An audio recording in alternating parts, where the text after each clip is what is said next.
Yeah. Question is, just watching from this side, it looks like he has a little bit of this to go. Like Yep. This is, I mean, you have a little wrist move. Absolutely. Okay, so he's doing that, and then his arms look like, I mean, they're really together. close together. He's doing it from the minute he starts turning. But here's the thing. We talk about this a lot. The hinge is happening, but the hinge is happening at the exact same pace the body's turning. So the minute that I start turning, I'm pushing down on that handle and that club starts to get off the ground as I'm pushing away. Now, here's the thing that's important for you guys to understand. The hinge is happening at the same pace as the body's turn, right? So it's not one then the other, or turn then hinge, or hinge then turn. You'll see it just together. You'll see before he pulls the trigger, his hands never get higher. If anything, they start getting lower as he goes away, and that's what starts to leverage that golf club, okay? But beyond that, you mentioned another thing, elbows together. We've all seen the famous, a lot of us have seen this, I shouldn't say all have seen it, the famous image of Hogan with his elbows bound together in the book. It has the book and it shows his elbows like this, and he has the rope binding them together. Now think about it, we have a lot of training aids out there, the ball between the arms, we have certain things that are coming out that help keep the elbows together. Well, when the elbows are together, it forces your body to turn to move your hands to the top of the swing. The minute my arms break away, my arms start to part ways with my body. So it's a really great way of feeling connection throughout the swing. Okay? Not to get too technical there, but when that right arm is in the right place, like I'm giving blood, I always have that phrase, like I'm giving blood. I coined that about a decade ago. When you're in this position, you're also promoting the proper swing plane throughout your swing. But when you get that position, I always call giving blood, shaking hands, holding the tray. If you do that, you're eliminating any movement past the center of your body. So if you were to watch me at all frames in my swing, hands are in front of my center, shaking hands are still in front of my center. Watch this, all the way to the top, hands are still in front of my center, okay? Some of you guys that get that kind of lawnmower look, right? You get the elbow way behind you, right? The arm stuck behind you. It's good to maybe put that left hand behind the right elbow like this and just feel what it feels like, the elbow moving this way instead of back behind you. The elbow is working in a direction, like my elbow bone is looking at the golf ball this way instead of back behind me pointing that way, right? And what this does is it keeps it moving in the right direction to where the club can climb up right in the perfect angle instead of, Two parts of that, and I'm so glad Cam just mentioned this. Think about this, guys. I taught you how to use that left hand very easily and push away and create the L. The trail arm it's kind of the backbreaker to the swing. It's the one thing, if guys, if I show all of you your golf swings when you guys just do a left-handed swing, you set it, you turn, you pull the handle through, everybody has forward shaft and it looks beautiful. Now all of a sudden we attach our right arm to the golf club, my dad's smiling because we've seen it for years, and everybody looks different. We're pulling it like this, we're throwing it like that. This is really a destructive arm to the swing, but it can be a game changer for the swing. So let's understand what I'm talking about when I'm going giving blood, shaking hands, holding the tray. Now, most people get the lawnmower pulling the chain of the lawnmower effect, like he said. And now what happens? It pulls your lead arm right across your body and really wraps the arms across your chest, right? It doesn't promote you to turn. When my arm's in the right spot and I'm holding it right here with my elbow towards the center of my body, it promotes me making a big turn to move my hands to the top. But two other things. It also directs your hand path in a perfect direction to the top of your swing. Watch.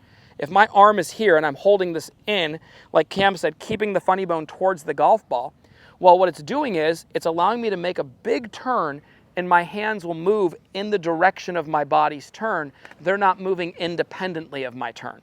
The next thing, if I have a hitchhiker thumb right here, and that thumb is indicative of the shaft of the golf club, watch this. If I get it going like this, well, that's over the top, that's steep. If I get it like this, well, guess what? That's now shallower, that's more on plane to my spine angle and promotes my ability to stay on plane throughout my swing. So when you really understand the role this trail arm plays, not only does it keep your hands in front of your body center to have it in a good spot, it keeps your hand path and your swing plane going up the ideal plane according to your spine angle. Now guys, when you have the ideal hand path and swing plane like he does, where you get everything on this plane, well, I can rotate right back around my spine angle. Think about this. If I lift up and get steeper than my spine angle, Now I have to stand up out of it to get the golf club on plane here. How about if I go way around my body? Well, now I have to pull the sledgehammer out and go over the top to get it back on plane. Or because the club's so far behind me and I come down the same path, I have to flip it like crazy to get back on the right plane. So what we're trying to teach you guys is, once again, through the right setup, through simplicity in the backswing, hey, you get to a spot up there, you can rotate through the golf ball without having to manipulate much. But to enhance the understanding of hand path, my hands are simply turning on my shoulders plane, okay? So when I'm on this plane here, my hands are still turning on that plane. So from your guys' perspective, you'll see him hit this checkpoint as well. His lead arm matches his shoulder plane, which allows him to then come down on plane and through the golf ball. So our first checkpoint, when we see a player over the top, a lot of times the club doesn't matter. It's just their hands are in the wrong position relative to their body. And if the hands are in the right position and the hand path is good, really, you're going to hit the golf ball a lot better.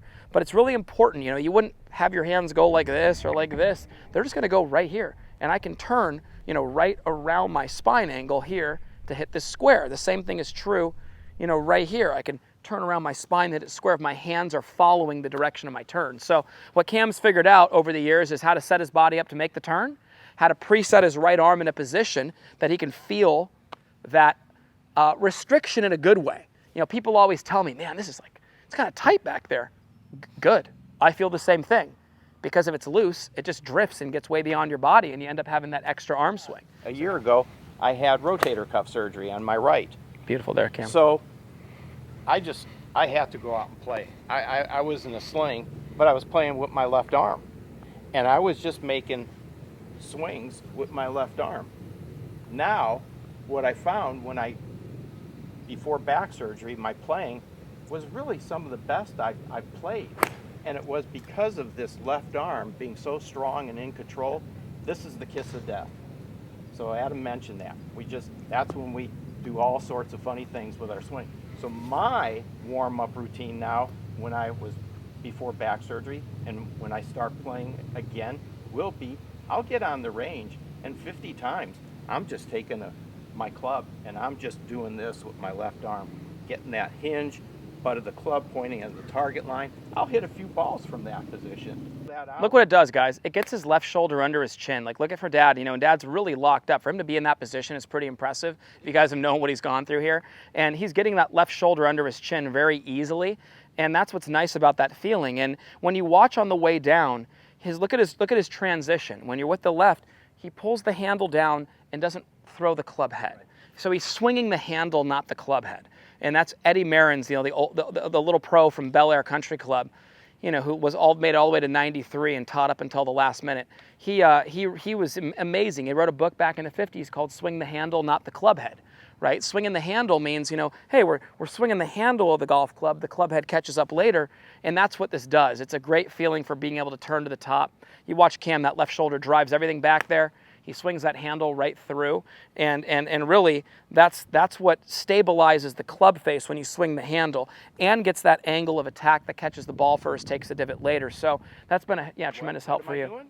I'm chasing a feel. Yeah, exactly. But he's so right, and that's one thing I learned at a young age. Is just this arm can be really destructive to the swing, but it also can make your swing if you know how to use it.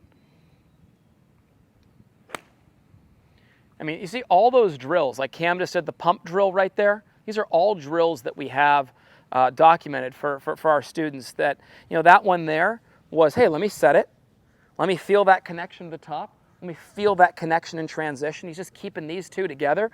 Boom, boom, boom, and then right through. And notice when he does those drills, how the ball flight and the shots he hit are just the same quality as his normal golf shots. Because he's doing it realistically. He's working on it in a way that feels very natural to what he would be doing if he was taking a real swing. Okay. Boom.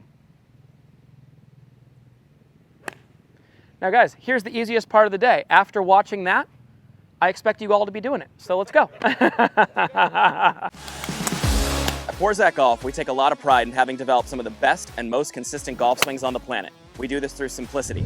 Our Full Swing Masterclass will take you on a step-by-step, easy-to-understand process on how to get your golf swing better than ever. Join the many before you who've utilized our Full Swing Masterclass to take their games to the next level and beyond.